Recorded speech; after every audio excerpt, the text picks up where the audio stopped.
다음은 경제 주요 이슈들을 살펴보는 경제 이슈 시간입니다.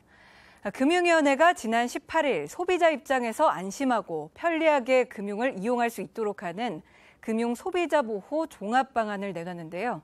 자세한 내용 서울 스튜디오 연결해서 살펴보겠습니다. 네, 서울 스튜디오입니다. 정부가 총 4개 분야 16개 과제에 걸쳐서 금융소비자 보호 종합 방안을 내놨습니다. 구체적으로 뭘 어떻게 하겠다는 얘기인지 정철진 경제평론가와 함께 알아보겠습니다. 어서 오세요. 네, 안녕하십니까. 네. 이게 사실 우리가 종합대책 이런 거 자주 나오는데요. 이번에는 여러 가지 설문조사 결과를 바탕으로 그 대책을 마련한 모양이에요. 그렇습니다. 결과부터 좀 볼까요? 내용이 상당히 많은데요. 일단 네. 첫 번째가 바로 TF팀을 발족해서 현재 우리 금융소비자들이 금융 서비스에 대해서 어떻게 생각하고 있나를 조사를 해봤습니다. 그 결과는 이미 예상했겠지만은 매우 불편했다, 네. 만족하지 못한다라는 건데요. 네. 주요 불편 사항들 좀 보면은 굉장히 많은 서류들을 필요로 한다라는 저거는 것이고요. 저도 공감해요. 네. 웬 서류에 사인을 그렇게 많이 하라고 하는지. 그렇습니다. 잘 모르고서 사인부터 해놓는 경우도 있어요. 글쎄요, 나머지들은 사실 알아서 한다라고 하죠. 잘 직원들이. 보이지도 않습니다. 맞습니다. 네. 두 번째가 영업시간이 너무 짧다라는 거. 왜냐하면 이제 직장인들 같은 경우에 좀 늦게 갈 수도 있고요. 예, 그런 경우가 있어서 그 짧은 영업시간. 그다음에 대기 시간이 너무 길다. 그다음에 위치에 대한 부분들. 실은 이 부분은 이제 젊은 친구들이야 온라인을 많이 하지만은 어르신들은 그래도 이제 걸어서 가지 않습니까? 그런데 요즘 지점들을 많이 줄였기 때문에 네. 실은 이 입점 문제도 특히 이제 뭐 장애인이나 네. 어르신들에게는 큰 문제가 됩니다. 저게 세대의 차이일 수도 있어요, 맞아요. 사실은. 네. 그래서 금융권에서도 동네별로 영업시간을 좀 달리하는 서비스도 있기는 한데 네. 요건 맞춤형으로 좀 고민을 해봐야 될 것 같고요. 뭐 계속해서 나오고 있는데 네. 접근성에 대한 부분들 또 상품 설명의 안내 방식도 그닥 만족하지 못하고 있다라는 겁니다. 뭐 소비자 보호 접근성, 이용 편의성, 서류에 대한 문제들도 이제 함께 이제 개선들을 건의했는데요. 이 개선을 건의한 부분들을 보면 앞서 불만인 부분과 거의 겹치죠. 예, 겹치죠. 그러니까 불만을 많이 했기 때문에 개선도 많이 했구나라는 것을 또 알고 있습니다. 개선 건의를요. 네. 그러면 최근 트렌드와 관련된 것부터 좀 알아볼게요. 네. 비대면 거래가 주류잖아요, 네. 사실은. 그 비대면 거래라는 게 온라인을 통한 거래 이런 것들인데 네. 그 부분의 소비자 보호 방안은 어떻게 하기로 했나요? 그렇습니다. 그래서 이제 앞서 했던 그런 이제 사태 파악 이후에 하나씩 어떻게 금융 소비자들의 이 보호 계획을 펼칠까? 첫 번째는 역시 거래 편의. 쉽게 말하면 이제 소비자 편의성에 굉장히 많이 초점을 맞추겠다라는 거거든요. 그림을 좀 볼까요? 1, 2번이 큰 틀에서는 이제 소비자의 거래 편의로 볼 수가 있을 텐데요. 금융 거래의 편의성을 커긴다. 두 번째가 비대면 금융 거래에 있어서 뭐 이거를 활성화시킨다든가 또 하나가 문제가 있을 때 이것들을 이제 처리한다라는 부분들인데요.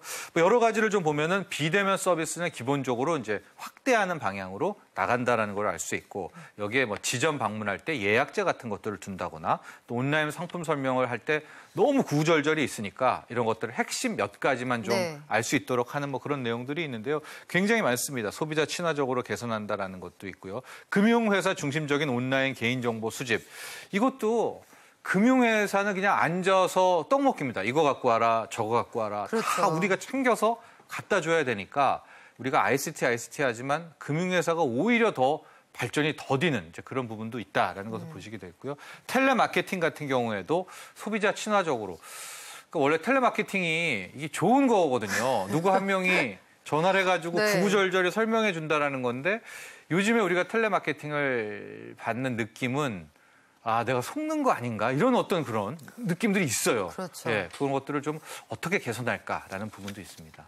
이 소비자에게 상품 설명할 때 네. 그 사용하는 용어도 네. 여기에 저희가 그림에 잠깐 언급을 했습니다만 네. 소비자 친화적으로 개선 여기에 금융 용어를 좀 알아듣게 얘기를 해줬으면 그러게요. 좋겠다. 네. 이런 내용도 좀 포함이 됐네요. 그렇습니다. 꼭 개선해야 될 부분이기도 네, 하죠. 그거 꼭 좀 그렇습니다. 고쳐졌으면 좋겠고요.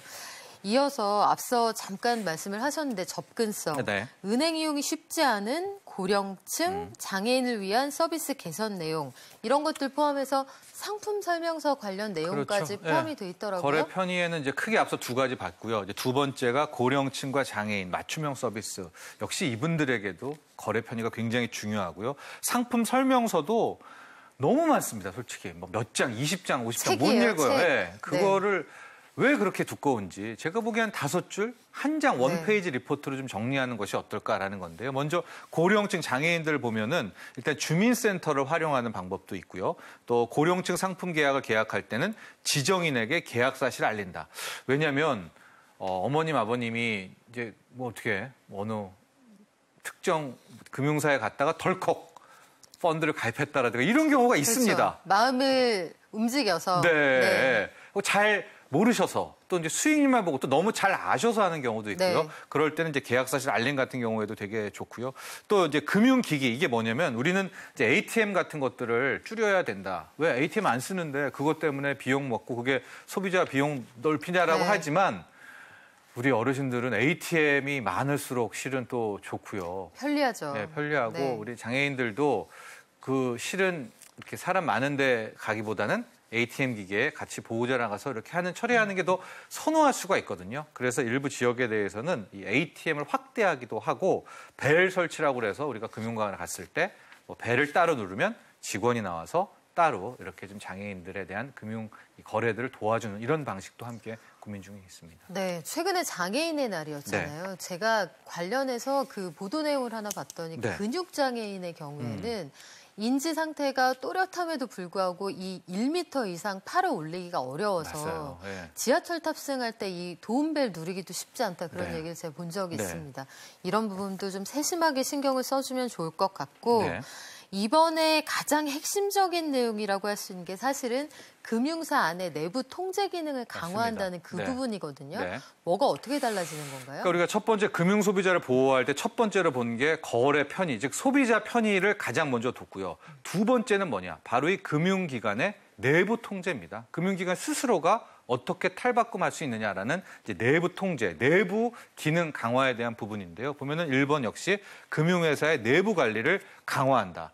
두 번째가 핵심 성과 지표를 개편 유도한다는 게 금융사에서도 직원들을 평가하거나 업무 평가하는 데 있어서 기준들이 있을 거 아니에요. 이것들을 얼마나 소비자 친화적으로 했냐에 따라는 것으로 개편한다는 거예요. 그러니까 자신들의 회사의 이익을 많이 낸 것으로 성과를 측정하는 게 아니라 소비자가 얼마나 만족했나라는 것으로 큰 틀에서의 이제 패러다임 시프트를 한다라는 내용들이 있고요. 세 번째 상품 판매 체크리스트 해피콜 이것은 무엇이냐? 금융회사 내부에서 고쳐야 될 첫 번째는 역시 불완전 판매입니다. 일단 잘 안 가르쳐주고 판매하는 거죠. 불완전 판매라는 게 참 진짜 이게 영원한 아킬레스건이기도 하고 항상 이 부분 때문에 싸움도 많이 일어나고 분쟁도 일어나고 큰 틀에 뭐 키코 소송 이것도 다 불완전 판매에 대한 부분이거든요. 그렇죠. 그런데도 잘 안 고쳐집니다. 그래서 이 부분을 금융기관 내부 통제에 있어서 이 상품 판매 체크리스트를 아예 뭐 규정상으로 좀 이따 보겠지만 법적으로 도입을 해서 이 기회에 좀 뿌리 뽑자라는 게 있고요. 또 하나 우리가 금융 서비스를 이용할 때 우리나라에서 특히 약한 부분이 애프터 서비스입니다. 즉 펀드는 팔았지만은 AS는 제가 본 적이 없습니다. 누가 와서 뭐 수익률이 지금 급격히 떨어지고 있습니다라는 전화를 글쎄요 뭐 한 뭐 몇백억 큰 손은 해줬겠지만은 일반 소비자들이 한 500만 원, 600만 원 이제 펀드를 가입하고 문제가 있을 때 막 전화가 오는 경우는 아마 거의 못 보셨을 거예요. 보통은 소비자가 걸죠. 걸어서 바꿔달라고 하면 자리에 그렇게 돌게 안 계시더라고요. 맞습니다. 그래서 해피콜 제도를 좀 개선하는 것도 어떨까라는 아이디어로 나와 있습니다. 그래요. 그리고 금융소비자 중심의 경영인증 제도를 만들겠다. 이것도 역시 맥락이 같은 거죠? 네, 마지막으로는 이제 경영인증, 당국과도 함께 결합을 해서 금융소비자들을 위한 경영을 좀 해달라. 이제 이런 내용인데요. 뭐 큰 틀에서는 금융소비자 만족도라든가 두 번째는 빅데이터를 가지고 여기 나와 있지만은 금융감독을 활용한다든가 세 번째는 미스터리 쇼핑. 그러니까 금융당국 직원이 약간 몰래. 손님으로 가장해서 가는 부분이라든가 허위 과장 광고를 근절한다라는 것인데요. 이건 역시 금융 당국에 대한 부분입니다. 그러니까 큰 틀에서는 소비자에게는 거래 편의를 제공하고요. 금융기관 내부에서는 내부 통제를 강화하고 이 사이에 심판자인 금융 당국은 이제 크게 이 네 가지를 한다라는 건데요. 이제 첫 번째는 금융기관별로 금융소비자 보호를 어떻게 하고 있나 실태 평가를 한다라는 것이고 관련해서 지금 빅데이터들이 많이 쌓여 있지 않습니까? 그런 것들을 통해 가지고 뭐 이걸 글쎄 뭐 어떻게 할지는 모르겠습니다만은 이걸 통해서 금융 감독을 좀 강화한다. 그러니까 제가 생각했던 좀 아이디어는 갑자기 중국 펀드의 뭐 판매량이 쫙 늘어난다. 특정 은행, 특정 지점에서 예. 비정상적으로 늘어난다. 이 정도는 했을 빅데이터가 때. 잡히잖아요. 네. 그럴 때는 금융당국이 가서 아니 왜 그러지? 뭐 브라질 국채가 큰 틀에서 너무 많이 팔린다라고 하면은 그때 가서 혹시 불안전 판매가 있지 않느냐, 상품의 위험성이 있지 않느냐, 이제 이런 것들을 금융당국이 좀 빅데이터를 활용해서. 근데 이거 될 거예요 아마 손으로 안 해도 이 그렇죠. 정도는 될 것 같고요. 이제 미스터리 쇼핑이라든가 또 허위 과장 광고 같은 것들은 지속적으로 계속 당국이 감시를 할 예정입니다. 이 내용을 보니까 이 관리 감독하는 데 효율성도 높아지겠다 이런 생각이 드는 게 그렇죠. 성실하게 잘 하고 있는 모든 금융기관을 다 들여다볼 필요는 없잖아요, 사실. 네.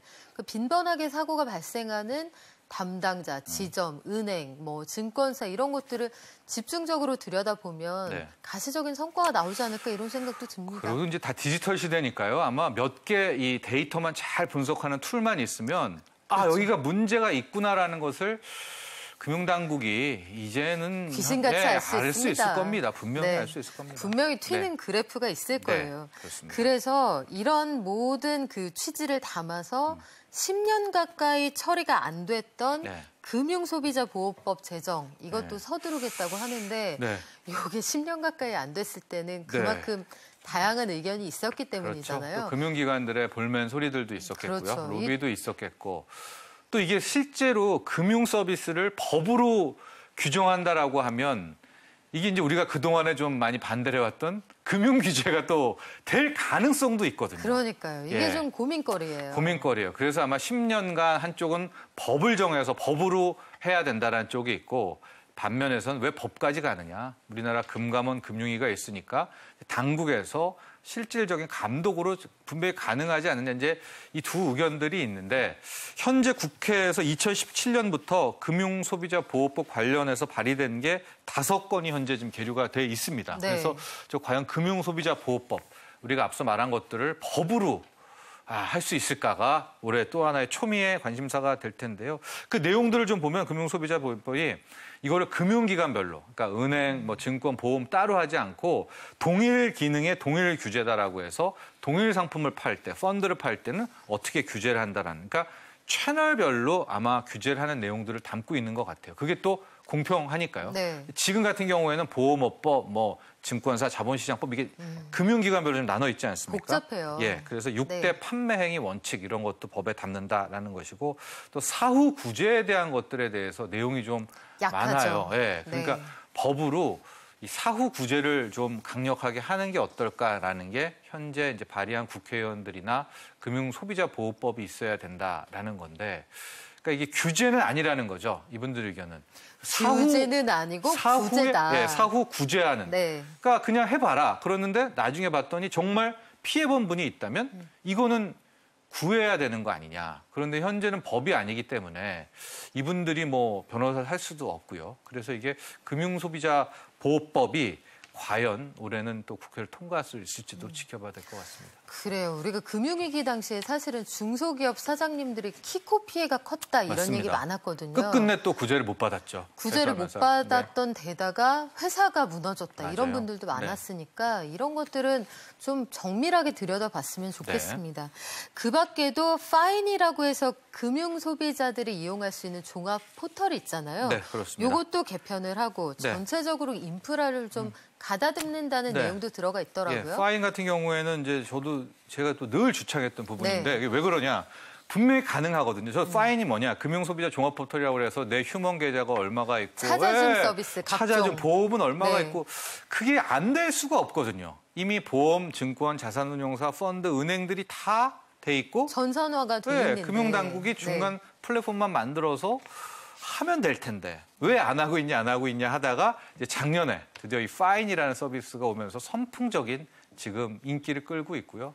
뭐 내 보험 찾아줌, 내 예금 찾아줌 이런 것들이 있는데 제 생각에 파인을 뭐 해마다 더 업그레이드 했으면 네. 좋겠어요. 그래가지고 지금 뭐 우리나라의 디지털 ICT 엄청나지 않습니까? 이거 금융당국이 조금만 신경 써주면 이런 식으로 종합 금융 포털이 나올 수가 있고 여기서부터가 굉장히 실천적인 좀 금융 서비스가 될 것 같아요. 그렇죠. 네. 그리고 그 전 국민이 들고 있다는 그 제2의 건강보험, 네. 실손보험 청구 이런 것들도 네. 병원 가면 병원에서 해당 금액 이상이면 바로 청구해서 그렇죠. 들어가게. 네. 이게 사실은 사회 전반적인 재비용을 낮추는 일이잖아요. 맞아요. 이런 것들도 네. 이번 기회에 처리가 함께 되면 좋지 않을까 네. 싶습니다. 그리고 뭐 이 밖에 또 민원하는 내용들, 금융기관에 민원 많이 하잖아요. 근데 네. 보면 다 비공개가 돼 있어요.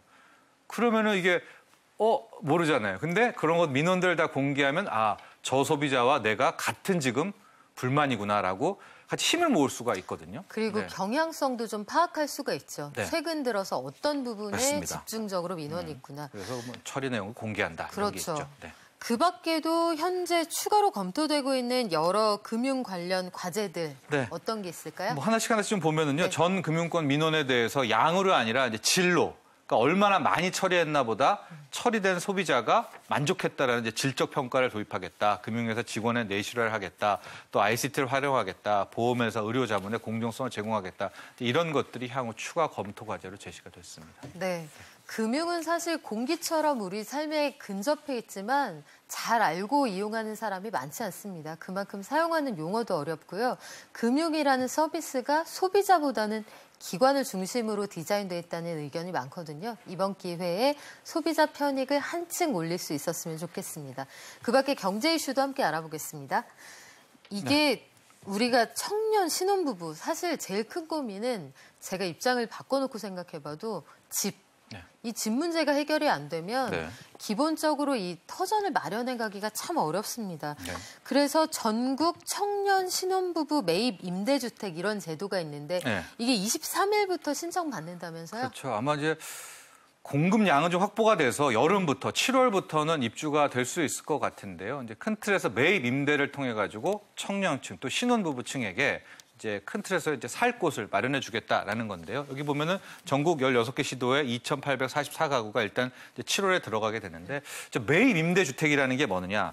이제 공공주택 사업자가 뭐 기존의 다가구나 다세대 같은 것들을 자기가 사서 리모델링을 이제 합니다. 근데 리모델링도 다 지원받을 수가 있어요. 그리고 평균 이제 시세 대비 한 30% 저렴하게 이런 청년과 기준에 맞는 신혼부부에게 공급을 하게 되는 이제 그런 형태입니다. 그렇게 되면은 또 임대한 분들은 또 다른 혜택을 받게 되는 뭐 그런 구조인데 일단 입주 대상 같은 경우에 보면은 만 19세에서 39세의 청년 또 신혼부부와 6살 이하의 자녀를 둔 가정에게 우선적으로 배정이 되는데 일단은 여기에 해당되시는 분들은 이제 이번에 쭉 오픈이 되는 곳들을 좀 찾아보시고 우리 일터랑 여기랑 가깝다.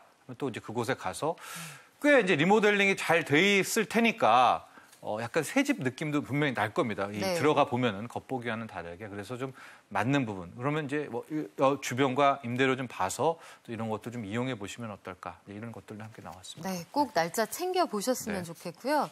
최근에 저희가 비행기 소식, 항공사 얘기 참 많이 전해드렸는데 최근 들어서 보니까 대한항공하고 아시아나항공의 그 비행기 사고, 이게 사고가 좀 잦았던 모양이에요? 네. 그래서 국토부가 이제 나선다는데 저는 이제 꼭 필요한 조치였다 이렇게 보고 있는 것이요. 이제 대한항공, 아시아나 이 국적기 두 곳 모두가 좀 지배구조 이슈가 있습니다. 근데 어수선하죠. 어수선하거든요. 근데 우리도 이제 군대 뭐 이렇게 보면 군인 보면 이렇게 좀 지휘 기가 좀 흔들리고 이랬을 때 많이 좀 사고가 나요. 사고가 나는 경우가 있어요. 그러니까 요번에 났던 사고들 뭐 엔진에 뭐 새가 낀다거나 바퀴가 뭐 잘못 돌아간다는 게 여기와 연관돼 있다라는 뜻이 아니라 그런 예방 차원에서라도 좀 국토부가 나섰어야 되지 않나 하는데 국토부가 실질적으로 고장이 많은 상위 10% 항공기 또 20년 이상 기기의 장거리 운항은 아예 이제 금지를 시키게 됐고요. 9대 항공가의 400대를 지금 특별 안전 점검, 전부 조사를 한번 하겠다라는 건데 국토부가 좀 힘들 겁니다. 그럼에도 불구하고 워낙 대한항공, 아시아나 이 빅 이슈잖아요. 이런 틈에 좀 이제 국토부가 좀 나서서 큰 사고가 없는 이제 그런 것들을 해서 이렇게 좀 나서는 것도 굉장히 바람직하다 볼 수 있습니다. 네, 사실 자료 화면을 봤더니 그 앞바퀴가 터져 있는 건 좀 아찔하더라고요. 그렇습니다. 관련해서 그 비행기 점검하는 동안 다른 비행기 한 20편이 연착하고 출발이 지연됐다고 하니까 꼼꼼하게 안전 문제 들여다봤으면 좋겠습니다. 그 밖에 우리 한일 기업 간의 임금을 비교한 조사 분석 자료가 나왔어요. 중소기업연구원의 자료인데 우리나라 대기업하고 중소기업 사이 임금 격차가 3배나 납니까? 그렇죠. 이제 이 표를 잘 봐야 됩니다. 이게 헷갈릴 수가 있는데 먼저 여기 왼쪽부터 좀 보시면은요. 한국 1인에서 4인 기업의 직원 종업원 수입니다. 한국 같은 경우에 174만 원, 반면에 우리가 500인 이상, 보통 이제 뭐 300인 이상 대기업을 하는데 500인 이상 같은 경우에는 534만 원. 그러니까 이 격차가 534만 원과 174만 네. 원. 거의 뭐 3배 이상이 나지 않습니까? 그러네요. 반면에 일본은 어떤가 봤더니 4인 이하의 정말 영세 이 기업의 직원도 227만 원, 반면 500인 이상의 대기업이 345만 원이에요. 격차도 적고요.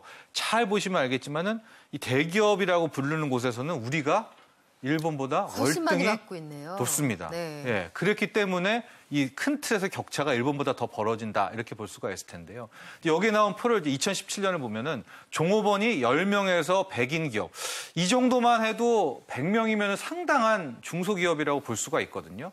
그것과 대기업과 비교를 해봤을 때 임금 차이가 어떤가? 일본 같은 경우에는 뭐 대기업에서 한 100만 원 받는다고 하면은 한 100명 정도 되는 기업에서는 83만 원 정도 받으니까 비슷하네요. 비슷한데 네. 우리는 절반입니다.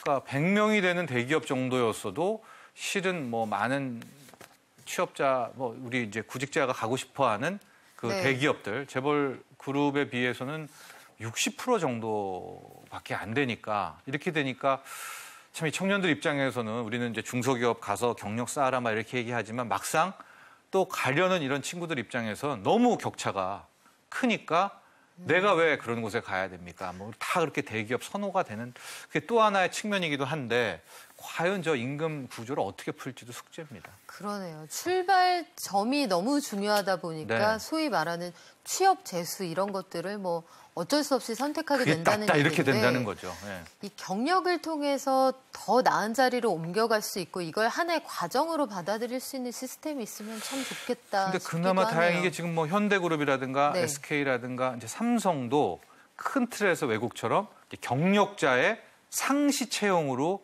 점점 구조를 바꾸고 있거든요. 이제 아마 그렇게 된다면 향후 5년 이후에는 우리의 고용시장, 노동시장도 좀 다른 분위기가 나오지 않을까 이렇게 봅니다. 네, 우리 시장에서 명태, 대구, 꽁치, 오징어 네. 이거 사실은 우리가 밥상에서 가볍게 선택할 수 있는 반찬인데 쉽게 먹었죠. 요즘 네. 아니에요. 맞습니다. 요즘 오징어 정말 비쌉니다. 네. 그런데 러시아 바다에 가서 명태, 대구, 꽁치, 오징어 이거 더 잡을 수 있게 됐다면서요? 네, 버터구이 오징어 3,000원도 안 됐다가 요즘에는 8,000원 하고 그러니까 안 사 먹으니까 아예 이제 소상공인 분들이 버터구이 오징어를 안 내놓습니다.